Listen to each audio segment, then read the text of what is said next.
सारा विचार व्यवहार और आचरण जो है वो ब्राह्मण की तरह रहता है, मगर वो ब्राह्मण की तरह सब कुछ करता है, वो घोषित नहीं होने देना चाहता है। तीसरी बात, अगर इनके अलावा कोई भी हिंदू नहीं है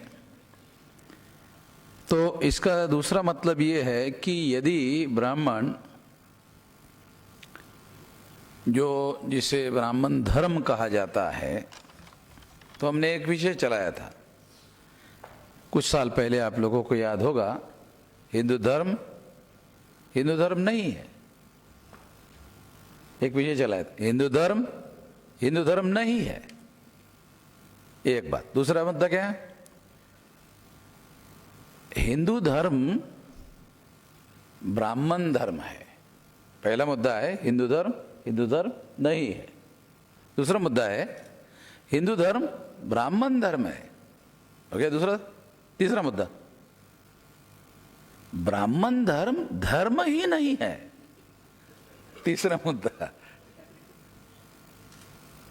चौथा मुद्दा है कि अगर धर्म नहीं है तो क्या है? ये मूल निवासी बहुजनों को गुलाम बनाने का षड्यंत्र है। हम गुलाम बना रहे हैं ऐसा कहने के बजाय, नहीं हम हिंदू बना रहे हैं। गुलाम बना रहे हैं ये कहना और हिंदू बना रहे हैं ये कहना, इसमें बहुत मौलिक अंतर है।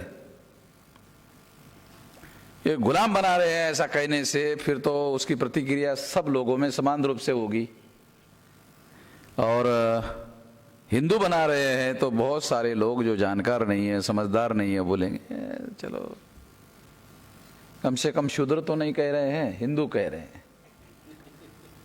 एक समय ज्योतिराव फुले के समय में जब ब्राह्मण हिंदू शूद्र कहते थे, ज्योतिराव फुले के साथ भी उन्होंने व्यवहार किया था शूद्रत्व का, तो ज्योतिराव फुले ने प्रतिक्रिया की थी। तो शूद्र कहने से प्रतिक्रिया होती है, ओबीसी की शूद्र कहने से प्रतिक्रिया होती है और एक रिटेलिएशन का आंदोलन शुरू होता है। तो जैसे ही शूद्रों को ब्राह्मणों ने रणनीति बनाकर हिंदू कहना शुरू कर दिया तो प्रतिक्रिया बंद हो गई। ये अदर बैकवर्ड क्लासेस के लिए बहुत ज्यादा खतरनाक बात थी। वो बात नहीं समझ पाए और अभी वो बातें सामने आ रही है। तो ये असल में गुलाम बनाने का षड्यंत्र है। और आगे वाला जो मुद्दा है कि ये जबरदस्ती कर रहे हैं। हम तो स्वीकार नहीं करना चाहते, तो वो जबरदस्ती कर रहे हैं। आदिवासियों पर भी कर रहे हैं, शेड्यूल कास्ट के ऊपर भी कर रहे हैं, बैकवर्ड क्लास के लोगों के ऊपर भी कर रहे हैं, जबरदस्ती कर रहे हैं। दूसरा साइड और एक अभ्यास करने का विषय है जो आज के तारीख में चल रहा है। उसमें दो चीजें बहुत महत्वपूर्ण है। नंबर एक, ब्राह्मण मुसलमानों पर जबरदस्ती इस्लाम थोप रहे, आरोप करा रहे। एक बात, क्रिश्चियनों पर कर रहे,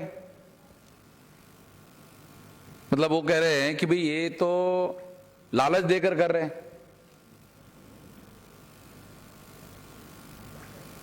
मुसलमानों को कह रहे हैं गुमराह करके कर रहे हैं। तो जो आरोप ब्राह्मण दूसरों के ऊपर कर रहे हैं वो लोग खुद कर रहे हैं। ब्राह्मण वो खुद कर रहे हैं। ये बात बहुत इंपॉर्टेंट बात मैं कह रहा हूं, वो काम वो खुद ही कर रहे हैं। एक और नया डेवलपमेंट हमारे सामने है, इस बात को समझने के लिए बहुत इंपॉर्टेंट बात है कि आप हिंदू नहीं हैं, मगर हिंदू छोड़कर आप किसी धर्म में जा नहीं सकते, इसका भी उन्होंने बंदोबस्त कर दिया है। धर्म परिवर्तन के विरोध में कानून बनाकर रास्ता बंद कर दिया कि आप धर्म परिवर्तन नहीं कर सकते। तो एक ही रास्ता कि आपको हमने गुलाम बनाया, उसी में रहना है। आपको आजाद होने के जो रास्ते हैं वो भी बंद कर दिए। ये चीजें आदिवासियों के भाषण में नहीं आई है। जो करंट डेवलपमेंट है। नरेंद्र मोदी ने कानून बनाया, उसका नाम रखा धर्म स्वतंत्रता का अधिकार। धर्मांतर करने पर पाबंदी लगाने का है और उसका टाइटल है धर्म स्वतंत्रता का अधिकार। किसानों के विरोध में कानून पास किया, उसका नाम किसानों को एम्पावर करने का कानून है। किसानों को उनका 2 गुना 3 गुना इनकम बढ़ाने का कानून है।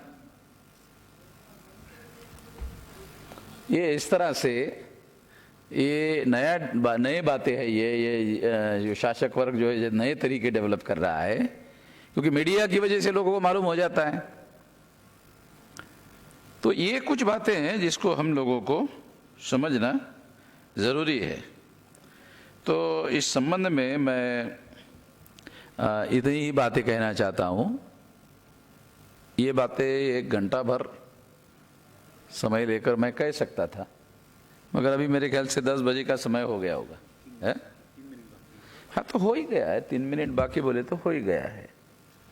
तो इसलिए मैं इसको और ज़्यादा लंबा ना खींचे बगैर इस बात को, जो मेन पॉइंट और मेन मुद्दे मैंने आपको बताए, जो आदिवासी वक्ताओं ने जो बातें छोड़ दी थी, रह गई थी वो बातें, क्योंकि मामला केवल वो आदिवासियों को ज़बरदस्ती हिंदू बनाने का कार्यक्रम नहीं कर रहे। और आने वाले समय में मेरा ऐसा मानना है कि इस देश में, जैसे मैंने एक बात कही और बैकवर्ड क्लास के लोगों को सलाह दिया, तो आने वाले 10, 20, 25 साल में ये बहुत बड़ा, मतलब लोगों को ये रियलाइजेशन होगा कि ये अगर षड्यंत्र है गुलाम बनाने का, तो इसमें रहने का कोई मतलब है नहीं। कम से कम जितने लोगों को रियलाइजेशन होगा, वो एक लहर चलेगी इस देश में, ऐसा मुझे लगता है। और ये अभी ही सुप्त लहर अंदर अंदर चल रही है, केवल घोषित नहीं है। धन्यवाद। बहुत बहुत शुक्रिया माननीय वामन मिश्रा साहब का कि बहुत संक्षिप्त में उन्होंने बहुत गहराई वाली बातें कार्यकर्ताओं के सामने रखी। साथियों, अभी सत्र की समाप्ति की घोषणा होती है। भोजन तैयार है सामने।